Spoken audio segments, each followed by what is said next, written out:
भी सब व्यथा है संसार की, सभी व्यथा को दूर करिए और हमारा कल्याण करिए। प्रार्थना करनी है। सत्यनारायणाय नमो नमः। आदिदेवो जगत्कारणो श्रीधरं लोकनाथो विभूयापको शंकरो सर्वभक्ते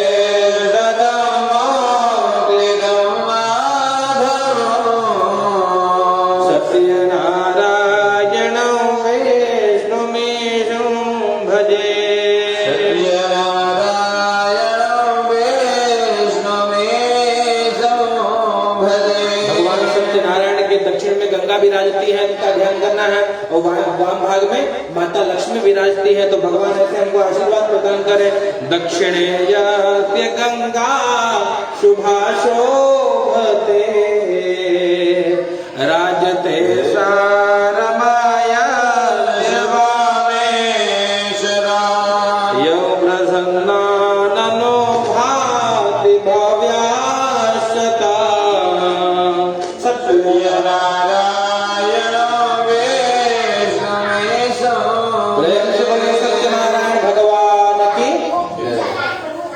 प्रारंभ होती है। देखिए कथा की रचयिता श्री व्यास जी है ना। और व्यास जी ने 18 पुराणों की रचना करी है। उसमें से एक पुराण है श्रीमद् भागवत महापुराण, जिसको जगत जानता भी है, बहुत प्रसिद्ध पुराण है। ऐसे 18 पुराण है और 18 पुराणों में एक पुराण है, कहते हैं कौन सा पुराण? स्कंद पुराण। और स्कंद पुराण में एक छोटा सा चैप्टर है रेवाखंड, उसके अंदर भगवान की कथा है। कथा प्रारंभ होती है हे श्री गणेशाय नमः। गणपति जी को वंदन करके व्यास जी ग्रंथ की रचना करते हैं। भाव से गणपति बप्पा को प्रणाम कर लीजिए। गं गणपतये नमः। गाइए गणपति जगवंदन, गाइए गणपति जगवंदन। शंकर सुवन भवानी के नंदन,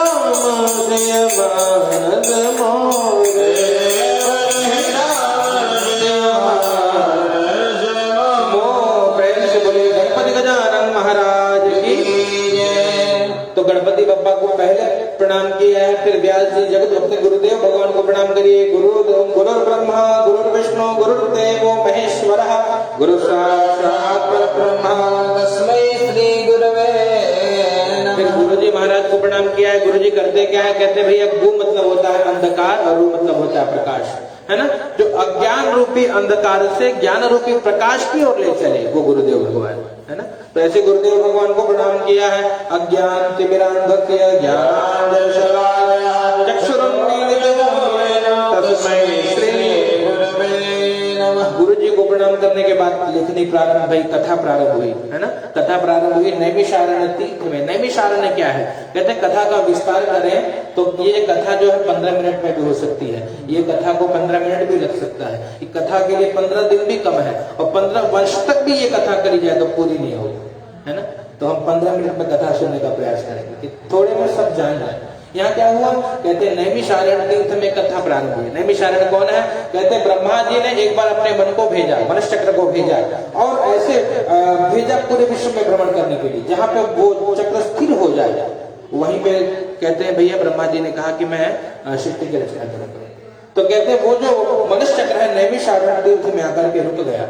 और इसका मतलब कहते हैं जहां वहां पर आकर के ब्रह्मा जी का मन लग गया। और कोई भी कार्य यदि हम मन से करें तो उसका एक गलत फल है, और बिना मन के किया जाए तो उसका अलग फल है।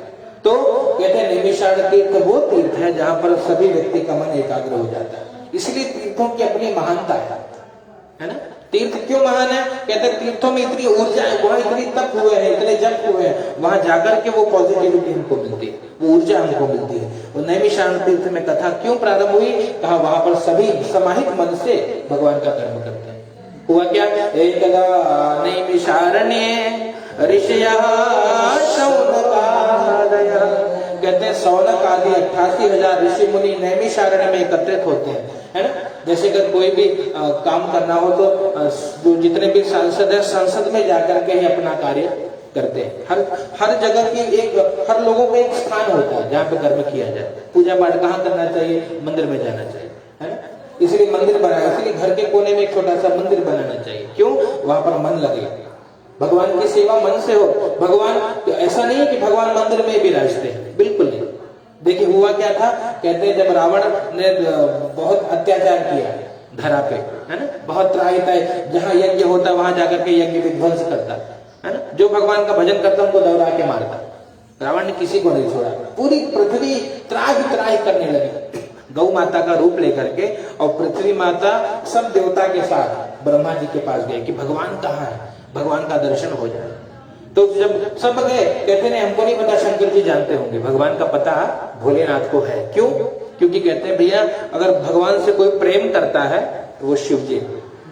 इसलिए भगवान कहते हैं भैया कि भैया शिवद्रोही मम दास कहावा, जो शिव जी से द्रोह करे वो मेरा दास कहे। हम राम जी को मानते हैं, हम कृष्ण को मानते हैं, है ना, हम नारायण को मानते हैं, और भोलेनाथ से द्रोह करे तो भगवान कहते हैं तू शिवद्रोही मम दास कहावा, प्रेमो नर सपने हूँ मोही न पाऊं। सपने में भी भगवान बोले मैं इसको दर्शन नहीं देता।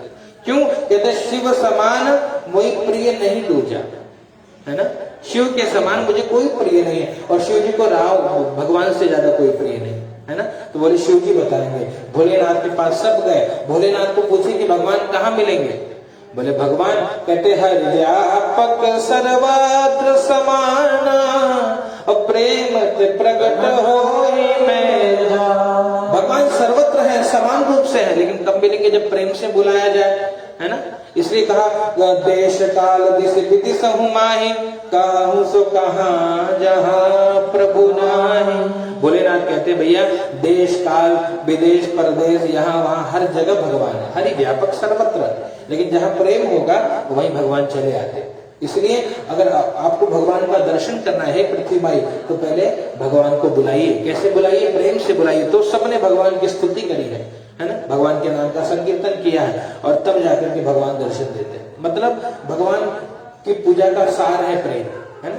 पूरी गीता, पूरे वेद, पूरे उपनिषद को अगर का सार बताया जाए तो कहते हैं शरणागति, सरेंडर हो जाना, यही तो भक्ति है। हे भगवान मैं कुछ नहीं कर सकता, आप सब कुछ कर सकते हो। जब ये हम मान जाएंगे भक्ति चालू हो जाएगी। और जब तक अभिमान है कि मैं ये कर लूंगा, मैं वो कर लूंगा, मैं वो कर, तब तक व्यक्ति दुखी है। मैं और मोर तोड़ते माया, यही कथा कहती कि मैं मेरा जहां लगा है वो माया है, और जब तक जीव माया के वश में है तब तक मायापति तक पहुंच नहीं सकता। इसलिए क्या करना होगा? कहते भैया ऐसा कोई स्थान ढूंढिए जहां मन लगे। इसलिए घर में छोटा सा मंदिर बनाना चाहिए, और जाकर के जो भी निज सुख दुख, जो कुछ भी कहना है, जो भी प्रार्थना है, जो भी पूजा है, भगवान के सामने बैठ के करें, तब हमको भरोसा हो जाएगा। ये मंदिर क्यों बनता है? ये विश्वास के लिए है मंदिर, है ना। क्यों इतना कुछ करना पड़ता है? कि विश्वास हो जाए कि भगवान है, इसीलिए मंदिर बनाया जाता है, इसीलिए मूर्ति बनाते हैं। भगवान कैसे होंगे? तो बताते हैं ऐसे होंगे, तब हमको लगता है कि हाँ ये हमारे भगवान। तो यहाँ पे यही कथा सिखाती है। नैमिषारण्य में सभी लोग एकत्रित होते हैं, क्यों? वहां सबका मन लगता है ना, सबका मन, और भगवान की सेवा के लिए कुछ और नहीं चाहिए। भगवान क्या कहते हैं? मय्येव मन आधस्व मय्य बुद्धिं निवेशय, अपना मन बुद्धि मुझे दे दे बस, और बाकी कुछ देने की जरूरत नहीं है। क्यों? क्योंकि देने वाले तो भगवान है ना। अगर वो सूर्य ना हो तो ये वनस्पतियां फोटोसिंथेसिस की क्रिया न कर पाए, प्रकाश संश्लेषण ना हो, वनस्पतियां भोजन न कर पाए तो खुद नहीं बनेंगी, पुष्ट होंगी, और बिना वनस्पतियों के मनुष्यों का जीवन नहीं है ना। केवल मांस से जीवन नहीं चल जाएगा, है ना। कोई मांसाहारी भी हो तो भी उसको उसमें सारी वनस्पतियों की आवश्यकता पड़ेगी। तो भोजन तो वनस्पतियां ही है। तो मतलब कहने का मतलब कि भगवान ही तो जगत को खिलाते हैं। सूर्य के रूप में भगवान ही जगत को प्रकाश देते हैं, जीवन देते। सूर्य मतलब जीवन, है ना। सूर्य नहीं होगा तो वैज्ञानिक कहते हैं कि ये जीवन समाप्त हो जाएगा। जब तक सूर्य है तब तक ही जीवन है। तो यहाँ पे क्या नैमिषारण्य में इसीलिए एकत्रित होते हैं कि जो भी कुछ समस्या उत्पन्न होती सभी लोग नैमिषारण्य में आते हैं। तो हुआ क्या, एकदा नैमिषारण्य में शौनक आदि 88,000 ऋषि मुनि आए, एकत्रित हो गए। क्यों? बहुत बड़ी विपत्ति आ गई। क्या विपत्ति आ गई? कहा जब उन्होंने अपने दर्शन में देखा, जब विचार किया, जब साधना में ऋषि बैठते तो भूत भविष्य वर्तमान सब देखते है ना। अब भविष्य जब देखा तो बड़े भयभीत हो गए। बोले इतना कलयुग आएगा और इतना बुरा कलयुग, क्यों कलयुग बुरा? कहते भैया ना, कोई देवताओं को नहीं मानेगा, कोई यज्ञ को नहीं मानेगा, कोई माता पिता को नहीं मानेगा, साधु नसन करवा वही सेवा। कलयुग ऐसा आएगा कि लोग माता पिता से हाथ पैर दबाएंगे, सेवा करवाएंगे। माई जब तक रोटी बना बना के खिलाएगी तब तक तो ठीक है, नहीं तो झोंक देंगे। इतना विषम कलयुग है ना। और साधु संत मिलेंगे, बोलेंगे साधु बाबा से झाड़ू मारवाएंगे, चलो झाड़ू मारो तब तुमको 2 रोटी मिलेगा, है ना। तो ये सब कौन है? कहते यही राक्षस है। गोस्वामी जी कहते हैं जो साधु से, माता पिता से, संतों से सेवा करवाए यही राक्षस, इनको राक्षस जानना चाहिए। तब ये क्या देखा, कहते हैं कि भैया लोगों के कर्म इतने निकृष्ट होंगे कलयुग में, सब दुखी होंगे। क्यों? कहते पच्यन्ते पाप कर्म भी, पाप कर्म में पचेंगे, मतलब सबका कर्म ही बुरा होगा। वही इसलिए कबीर बाबा कहते हैं करता था तो क्यों किया, तो अब करी क्यों पछताए, और बोया पेड़ बबूल का तो आम कहां से खाए। करना, जब हम कर्म रूपी वृक्ष अच्छे बोते जाएंगे तो अच्छे फल की कामना की जा सकती है।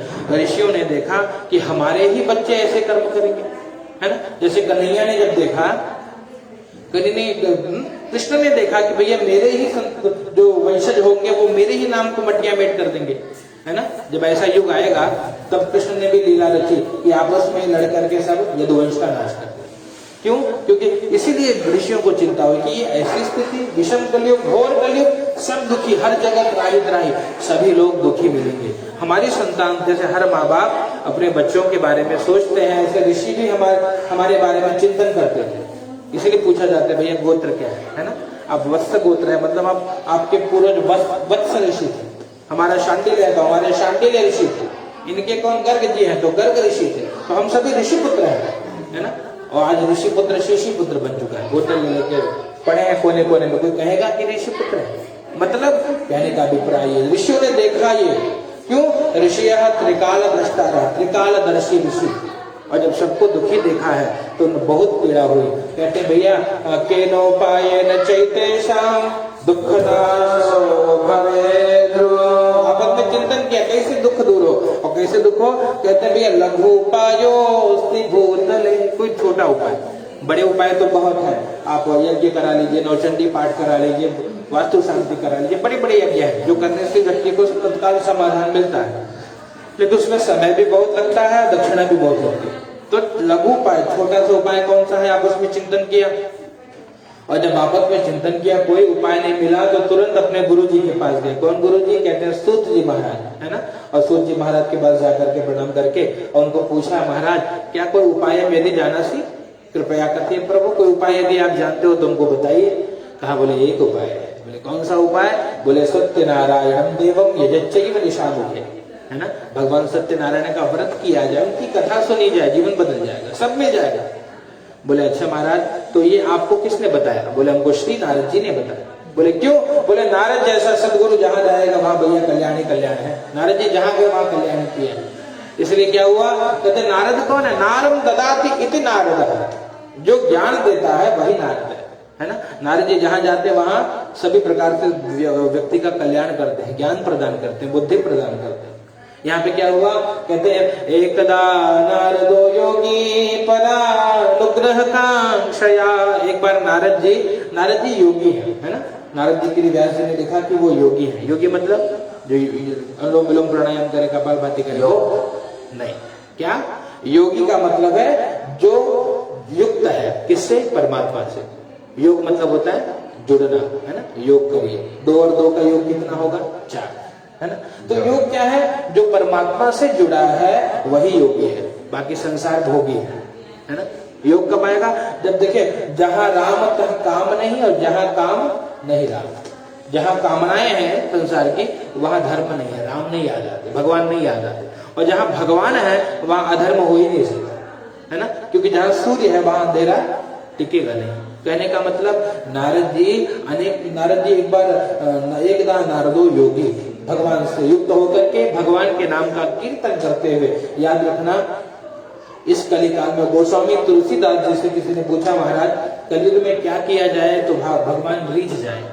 बोले भैया देखो, हर युग की अलग अलग बात है, हर युग में अलग अलग प्रधानता थी। जैसे कृत्य ध्याय तो विष्णु है ना, जब कृत्य मतलब सतयुग था तो भगवान ध्यान से प्रसन्न हो जाते थे।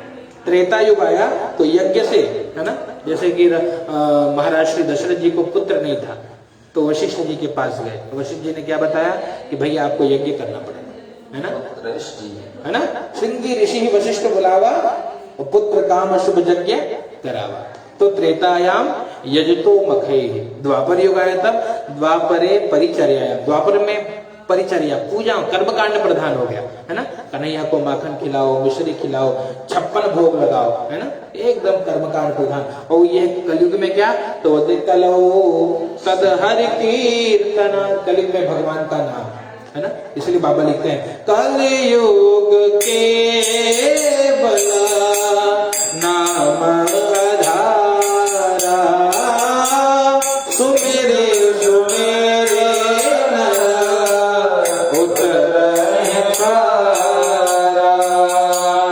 कलयुग केवल हरि गुण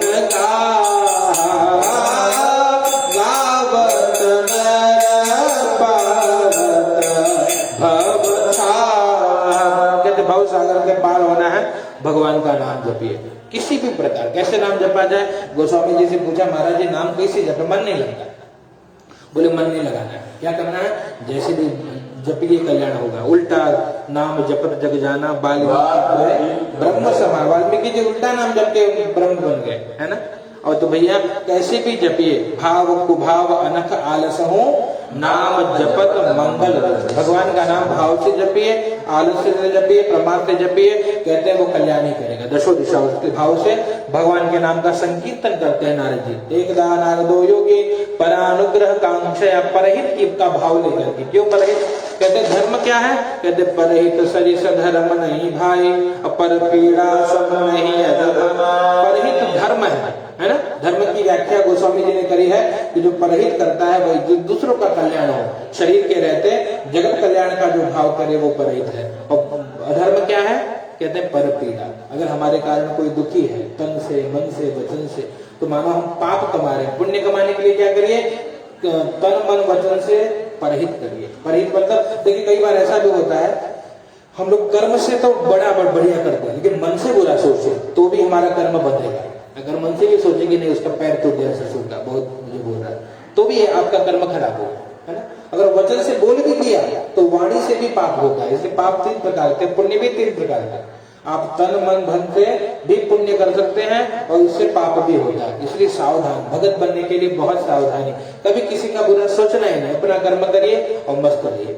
नारद जी क्या करते हैं, नारद जी परहित करने के लिए अनेक लोकों में भ्रमण करते हुए मृत्यु लोकते हैं, है ना। और मृत्यु लोक का है तो पहले भगवान का नाम का कीर्तन करते हुए भ्रमण करने लगे। नारायण नारायण भज मन नारायण, नारायण नारायण भज मन नारायण, श्री हरि माधव नारायण भज मन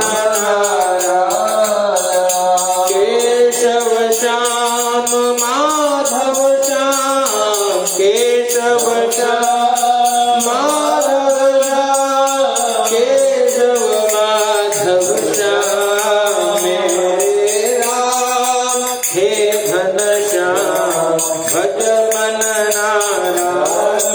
नारायण नाम का संकीर्तन, कहते भैया जो नारायण नाम लेता है कहते उसको भव सागर में पढ़ना नहीं पड़ता, ये नाम की महिमा है। जैसे उदाहरण दिया है, अजामिल की कथा आपने सुनी होगी, बहुत पापी जीव था लेकिन अंत में नारायण नाम लेने से भगवान के धाम को गए।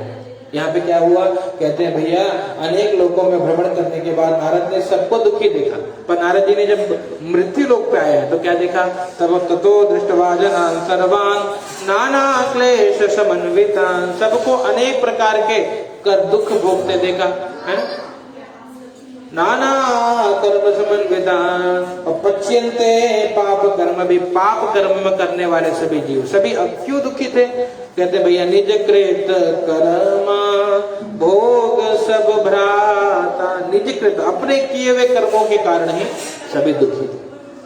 अब देखा तो नारद जी को बड़ी पीड़ा हुई, तुरंत भगवान के पास गए और भगवान के पास गए तो भगवान का सुंदर स्वरूप दर्शन किया। कैसे भगवान है? कहते शुक्ल वर्ण के भगवान, गौर वर्ण के भगवान, शंख चक्र गदा पद्म और वनमाला के विभूषित भगवान का दर्शन किया है और भगवान से प्रार्थना करी, प्रभु कैसे सबका दुख दूर होगा, उपाय बताइए।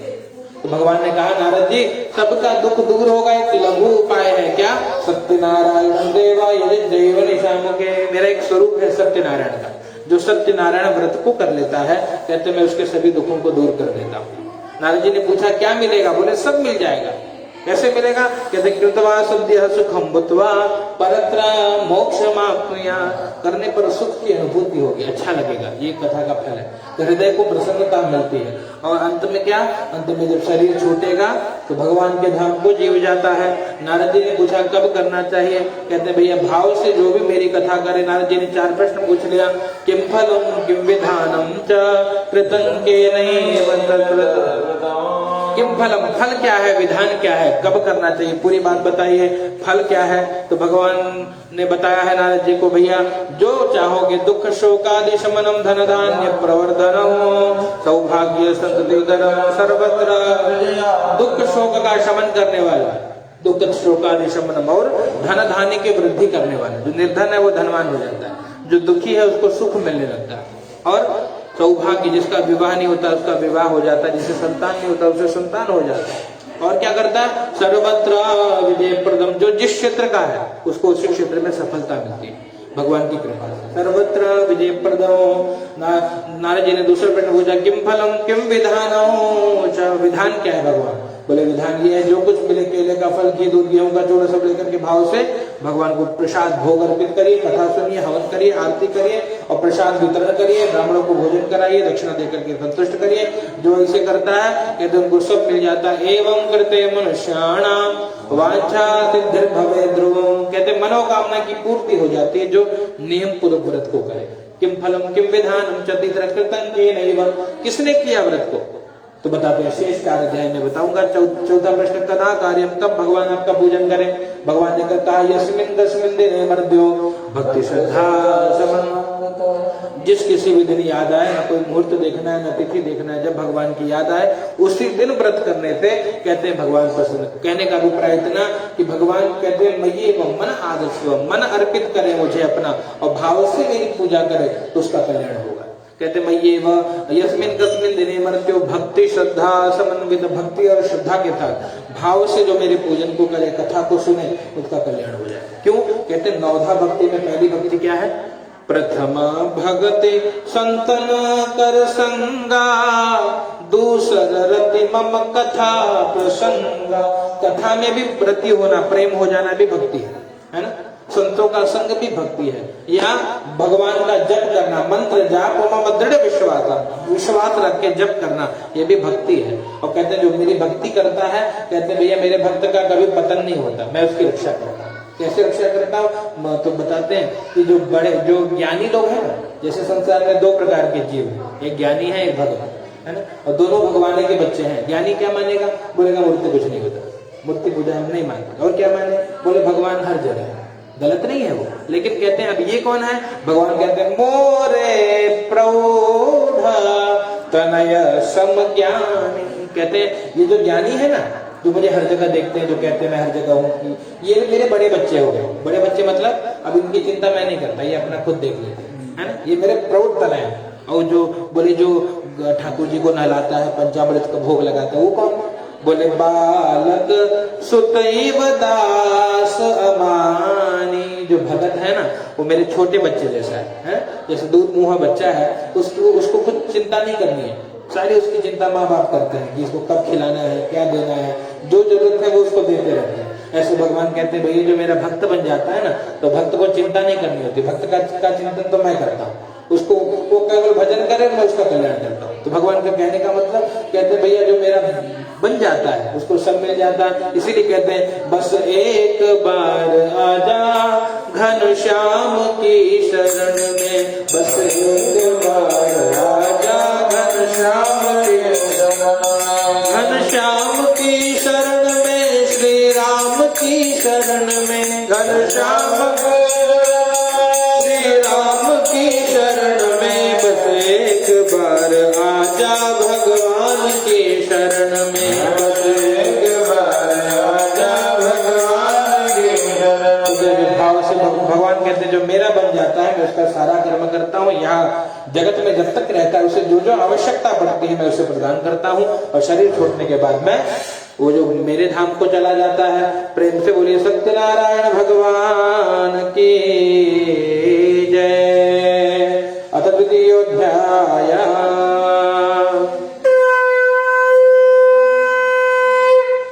सत्यनारायणाय नमो नमः। पुष्प लीजिए हाथ में, दूसरे अध्याय की कथा सुनिए, चढ़ा लीजिए। प्रेम से बोलिए सत्यनारायण भगवान की जय। शेष 4 अध्याय की कथा संक्षेप में श्रवण करिए। दूसरे अध्याय में कथा है एक ब्राह्मण देवता की, है ना।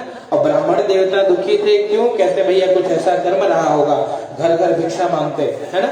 ब्राह्मणोति दरिद्रोहम और भिक्षार्थम वै भ्रमे में, है ना।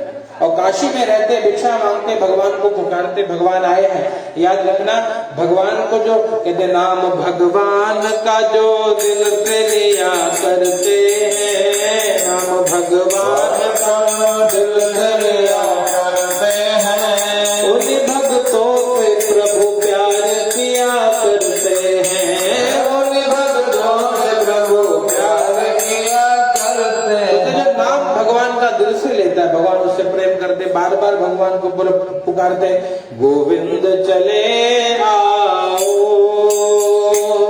गोपाल चले आओ, गोविंद चले आओ,